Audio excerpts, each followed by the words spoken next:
Three old ladies knit the socks of death.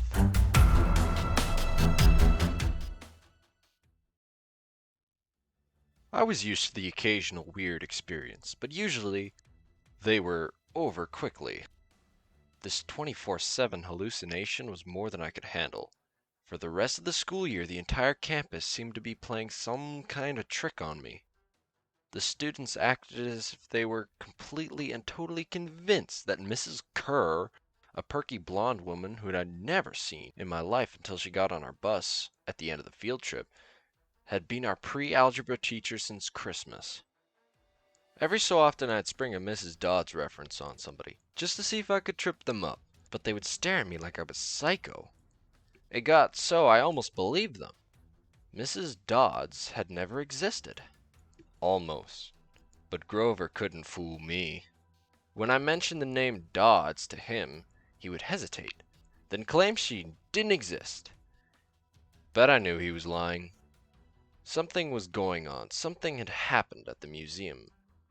I didn't have much time to think about it during the day, but at night, visions of Mrs. Dodds with talons and leathery wings would wake me up in a cold sweat. The freak weather continued, which didn't help my mood. One night a thunderstorm blew out the windows in my dorm room. A few days later, the biggest tornado ever spotted in the Hudson Valley touched down only 50 miles from Yancey Academy. One of the current events we studied in social studies class was the unusual number of small planes that had gone down in sudden squalls in the Atlantic that year. I started feeling cranky and irritable most of the time. My grades slipped from D's to F's, and I got into more fights with Nancy Bobfit and her friends. I was sent into the hall in almost every class. Finally, when our English teacher, Mr. Nicole, asked me for the millionth time why I was too lazy to study for spelling tests, I snapped. I called him an old sot. I wasn't sure what that meant, but it sounded good. The headmaster sent my mom a letter the following week, making it official. I would not be invited back to Yancey Academy the next year. Fine, I told myself. Just fine. I was homesick. I wanted to be with my mom, in our little apartment on the Upper East Side. Even if I had to go to public school and put up with my obnoxious stepfather and his stupid poker parties. And yet, there were things I'd miss at Yancey. The view of the woods out of my dorm window, the Hudson River in the distance, the smell of pine trees. I'd miss Grover, who'd been a good friend. Even if he was a little bit strange, I worried how he'd survive the next year without me. I'd miss Latin class, too. Mr. Burner's crazy tournament days, and his faith that I could do well. As exam week got closer, Latin was the only test I studied for. I hadn't forgotten what Mr. Burner had told me about this subject being life and death for me. I wasn't sure why, but I started to believe him. That evening before my final, I got so frustrated I threw the Cambridge Guide to Greek Mythology across my dorm room. Words had started swimming off the page, circling my head, and letters doing 180s as if they were riding skateboards. There was no way I was going to remember the difference between Chiron and Chiron and Polydictus and Polydeuces. And conjuring those Latin verbs, forget it! I paced the room, feeling like ants were crawling around inside my shirt. I remembered Mr. Burner's serious expression, his 1,000-year-old eyes. I will only accept the best from you, Percy Jackson. I took a deep breath. I picked up the mythology book. I'd never asked a teacher for help before. Maybe if I talked to Mr. Burner, he could give me some pointers. At least I could apologize for the big fat F I was about to score on his exam. I didn't want to leave Yancey Academy with him thinking I hadn't tried. I walked downstairs to the facility office. Most of them were dark and empty, but Mr. Burner's door was ajar. Light from his windows stretched across the hallway floor. I was 3 steps from the door handle when I heard voices inside the office. Mr. Burner asked a question. A voice that was definitely Grover's said, "Worried about Percy." I froze. I'm not usually an eavesdropper, but I dare you to try to not listen if you hear your best friend talking about you to an adult. I inched closer. Alone this summer. Grover was saying. I mean, a kindly one in the school? Now that we know for sure, they know too. We would only make the matters worse by rushing him, Mr. Burner said. We need the boy to mature more. But he may not have time. The summer solstice deadline. Will be resolved without him, Grover. Let him enjoy his ignorance while he still can. Sir, he saw her. His imagination, Mr. Burner insisted. The mist over the students and staff will be enough to convince him of that. Sir, I can't fail in my duties again. Grover's voice was choked with emotion. You know what would happen? You know what that would mean? You haven't failed, Grover, Mr. Burner said kindly. I should have seen her for what she was. Now let's just worry about keeping Percy alive until next fall. The mythology book dropped out of my hands and hit the floor with a thud. Mr. Burner went silent. My heart hammered. I picked up the book and backed down the hall. A shadow slid across the light of the glass in Mr. Burner's office door. A shadow of something much taller than my wheelchair-bound teacher, holding something that looked suspiciously like a bow. I opened the nearest door and slipped inside. A few seconds later, I heard a slow clop, clop, clop, like muffled wood blocks. Then a second later, an animal sniffling right outside my door. A large dark shape passed in front of the glass, then moved on. A bead of sweat trickled down my neck. Somewhere in the hallway, Mr. Burner spoke. Nothing, he murmured. My nerves haven't been right since the winter solstice. Mine either, Grover said. but I could have sworn. Go back to your dorm, Mr. Burner told him. You've got a long day of exams tomorrow. Don't remind me. The lights went out in Mr. Burner's office. I waited in the dark for what seemed like forever. Finally, I slipped out into the hallway and made my way back up to the dorm. Grover was laying on his bed, studying his Latin exam notes like he'd been there all night.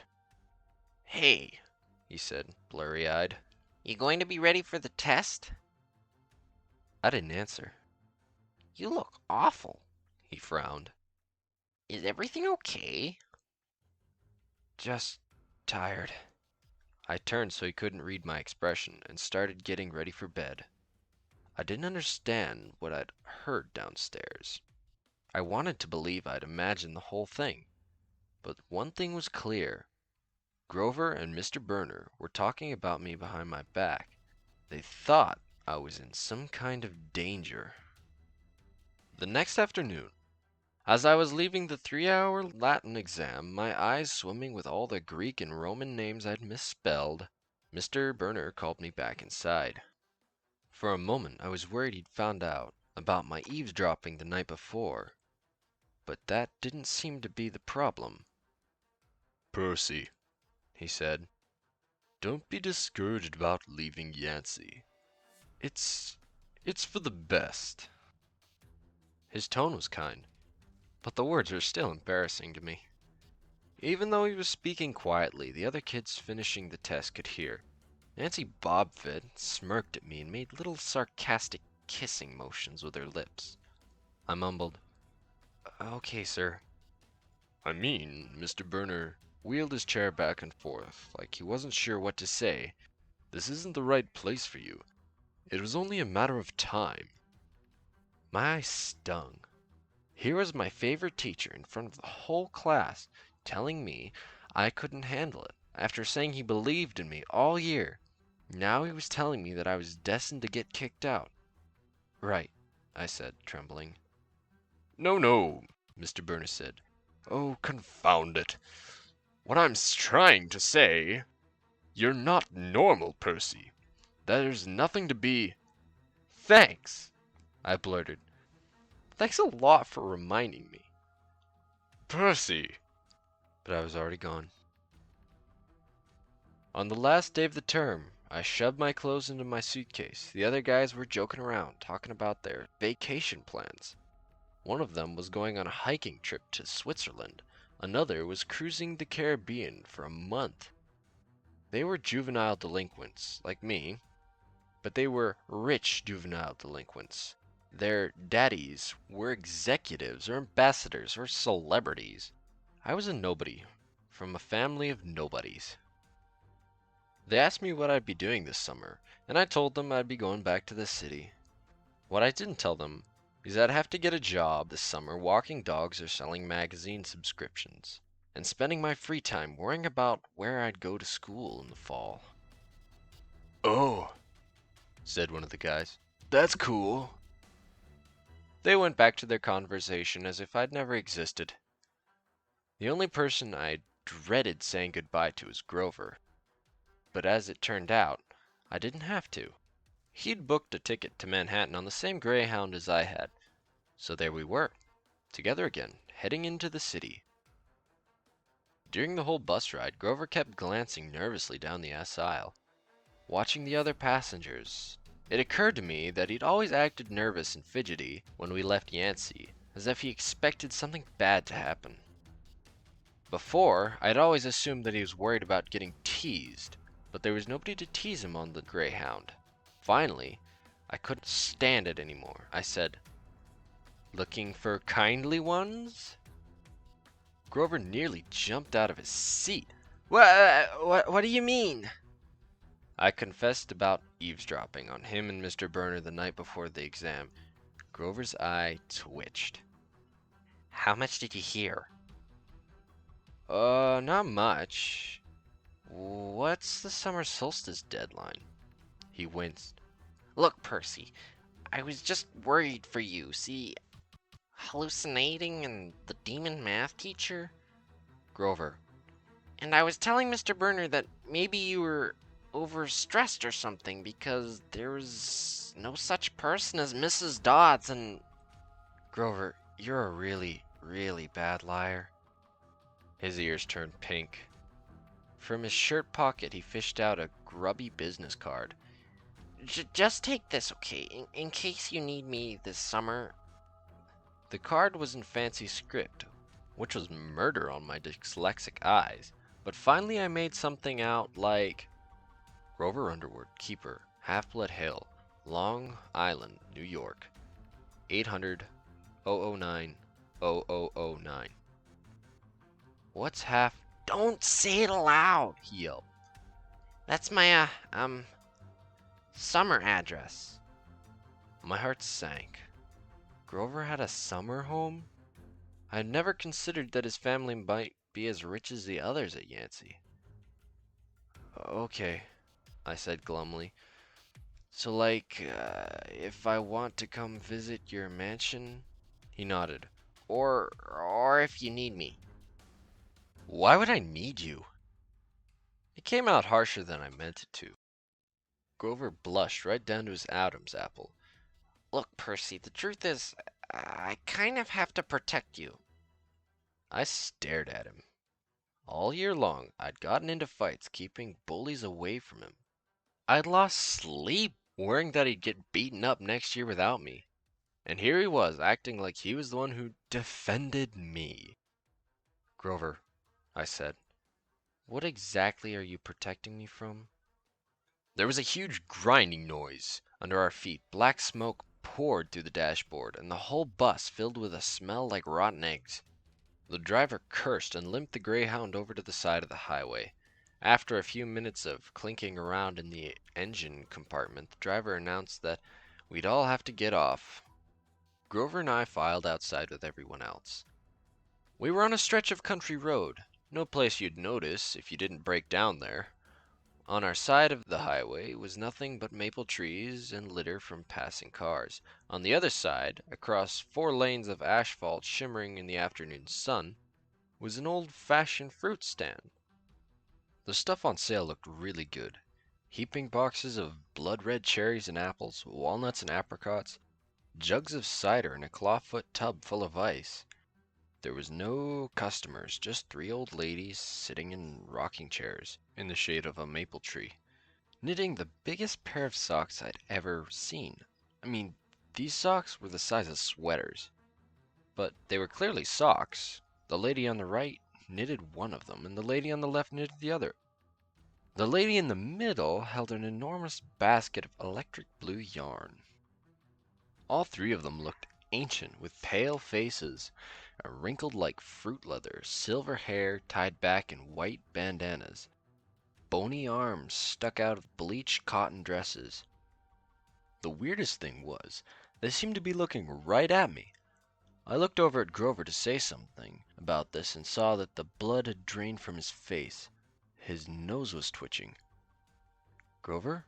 I said. "Hey, man, tell me they're not looking at you."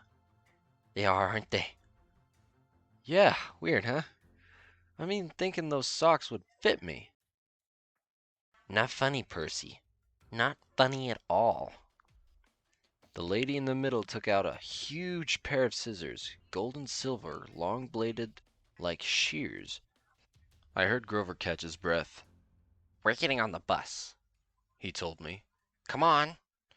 "What?" I said. "It's 1,000 degrees in there." Come on. He pried open the door and climbed inside, but I stayed back. Across the road the old ladies were watching me. The middle one cut the yarn, and I swear I could hear that snip across 4 lanes of traffic. Her two friends balled up the electric blue socks, leaving me wondering who they could possibly be for. A Sasquatch? Or Godzilla? At the rear of the bus, the driver wrenched a big chunk of smoking metal out of the engine compartment. The bus shuddered, and then the engine roared back to life. The passengers cheered. "Darn right!" yelled the driver. He slapped the bus with his hat. "Everybody back on board." Once we got going, I started feeling feverish, as if I'd caught the flu. Grover didn't look much better. He was shivering and his teeth were chattering. "Grover? Yeah, What are you not telling me?" He dabbed his forehead with his shirt sleeve. Percy, what do you see back at the fruit stand? "Mean the old ladies? What is it about them, man? They're not like Mrs. Dodds, are they?" His expression was hard to read, but I got the feeling the fruit ladies were something much, much worse than Mrs. Dodds. He said, Just tell me what you saw. "The middle one took out her scissors and she cut the yarn." He closed his eyes and made a gesture with his fingers that might have been crossing himself, but it wasn't. It was something else, something almost older. He said, You saw her snip the cord? "Yeah, so?" But even as I said it, I knew it was a big deal. This is not happening. He mumbled. He started chewing at his thumb. I don't want this to be like the last time. "What last time?" Always sixth grade. They never get past sixth.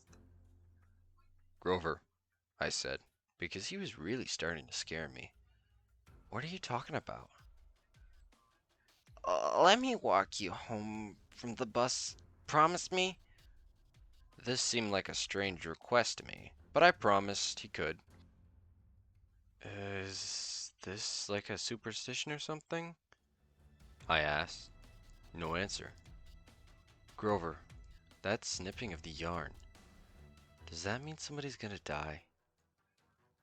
He looked at me mournfully, like he was already picking the kinds of flowers I'd like best on my coffin.